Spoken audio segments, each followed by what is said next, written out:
शासनाकडनं अशा प्रकारचे करार बघू शकता ना तुम्ही, स्वतःहून डोळ्यांनी बघताय परिस्थिती. मॅडम, हे काय मी राजकीय भाषण नाही करत आहे. तुम्ही बघू शकताय पोलिसांच्या किती गाड्या लागल्या, जेसीबी लागली, आणि मॅडम माईकवर अनाऊन्स करतायत ब्लँक करारनामे घेऊन आलेत. एसआरएचे अधिकारी, अदानीवाल्यांनी केलं मी समजू शकतो, एसआरएचे अधिकारी काय अनाऊन्स करतायत?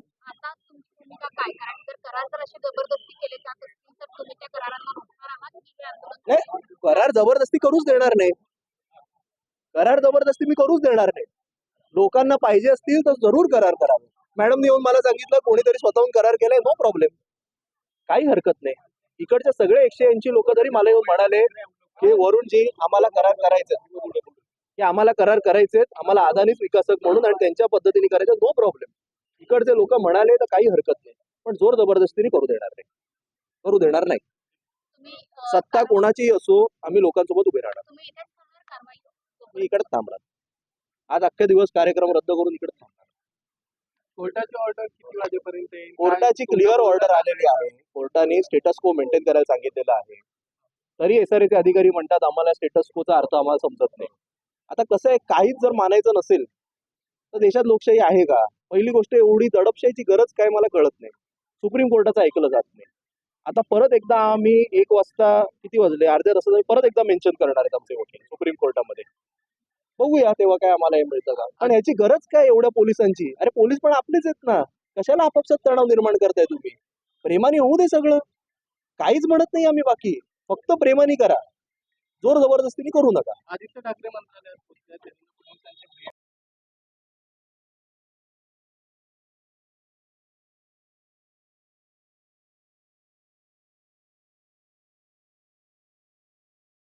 आता आपल्याला वेळ मिळालाय, एसआरए आणि अदानी ग्रुपच्या समूहाच्या लोकांनी इकडे यावं, इकडे पब्लिक मीटिंग घ्यावी, लोकांना त्यांनी समजावून सांगावं की आम्ही असा प्रोजेक्ट बनवणार, तुम्हाला अशी घरं मिळणार, एवढी रेंट मिळणार.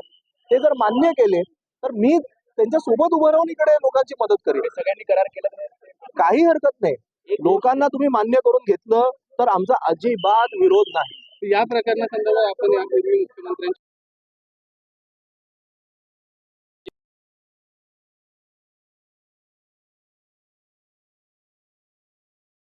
माहिती दिली, ते घेऊन पोहोचून गेले इकडे.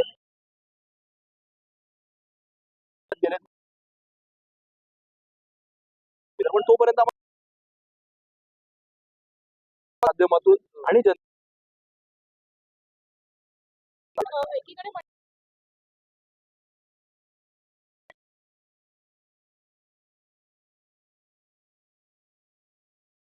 गिळण्याचा कुठला राक्षसी प्रयत्न आहे? तुम्ही लोकांना त्यांचा हक्क द्या आणि करा ना. इथे 40,000 कोटीचा प्रकल्प आहे हा, 50,000 कोटी. त्याला शून्य किती मी विचारले तर तुमच्या एकही सांगू नाही शकणार. 50,000 कोटीला शून्य किती सांगा.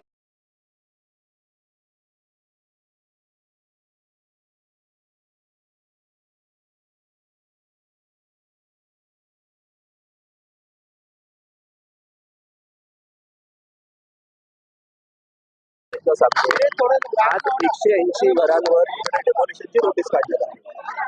या संपूर्ण परिसरामध्ये हा 2006 पासून रखडलेला प्रकल्प आहे. 2022 साली हा प्रकल्प अदानी ग्रुपने टेक ओव्हर केला. साधारणतः 2 वर्षापूर्वी टेक ओव्हर केल्याच्या नंतर गेल्या महिन्यात मी इकडे आमदार म्हणून निवडून गेलो. आता 180 घरांना तोडण्याची कारवाई झाल्यानंतर मी एसआरए ऑफिसवर जाऊन विचारलं की एसआरएच्या अंतर्गत आपण जेव्हा जे घरं तोडतो त्या घरांचा आपण करार करतो, तर यांचं हे लोक काय प्रयत्न करू इच्छित आहेत, आधी घरं तोडायची, लोकांना विस्थापित करायचं आणि विस्थापित केल्याच्या नंतर मग काय त्याच्याकडे पर्याय राहत नाही. त्यामुळे हा मुंबई गिळण्याचा प्रयत्न आहे. मुंबई गिळू नका एवढी महत्वाची अपेक्षा आहे. त्यांच्या समोर आता मॅडम येऊन म्हणाल्या की काही लोकांनी स्वतःहूनच घरं सरेंडर केलेली आहेत, करार केलेले आहेत. करार केले असतील तर आमचा अजिबात विरोध नाही. लोकांना जर स्वतःहून घरं ते विकासकाला देत असतील तर काही प्रॉब्लेम नाही. मी साहेबांचं मी बाजूला जाऊन उभा राहतो, काही हरकत नाही. केली पाहिजे. हे काही कोण घुसखोर नाही आहेत, आधीपासून इकडे राहतात. बीकेसी नंतर बंद, हे लोक इकडे 1970 पासून राहत आहेत. त्यांचे सगळ्याकडे त्यांच्याकडे कागद आहेत, राशन कार्ड आहेत 1970 पासून, भाडाला भाडं भरण्याची पावती आहे त्यांच्याकडे. हे सगळं होत असताना असं एवढी जोर जबरदस्तीने काम करणं दुर्दैव. एकदा काय जेसीबी जवळ आणण्याचं हे का होतंय सगळं वारंवार मी सरकार दरबारी मांडण्याचा प्रयत्न केलेला आहे की एवढी घाई कशाला. कुठे लोकांची मनं जिंका, त्यांच्यावर करार करा आणि पुढे जाणार. पहिलं धारावी असेल, आता भारतनगर असेल. नेमकं अदानीचं नाव म्हणजे अदानीचाच प्रोजेक्ट आहे हा. ऑफिशियली अदानी ग्रुपचाच प्रोजेक्ट आहे हा. मग बीकेसीच्या आजूबाजूचाच परिसर का निवडला जातोय? पहिलं धारावी असेल, आता भारतनगर आहे. डोळा नाही, हा प्रोजेक्ट त्यांना अलॉट झालाय.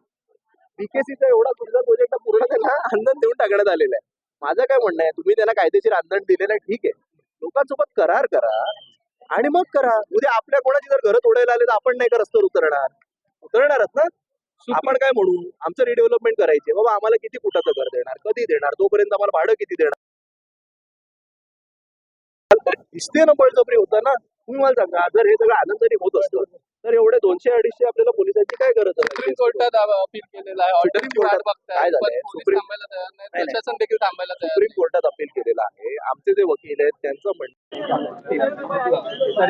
आमच्या वकिलांची बोलतो, एसआरएच्या अधिकाऱ्यांची बोलतो, नक्की स्टे मिळालाय नाही मिळालाय सगळी परत एकदा मी शहानिशा करतो. पण तरी एकदा मी तुमच्या माध्यमातून माझी सरकारला एक कळकळीची विनंती आहे की अशी दडपशाहीने आपलं हे काम होणार नाही. आपण कृपया इकडच्या लोकांशी बोला, संवाद करा.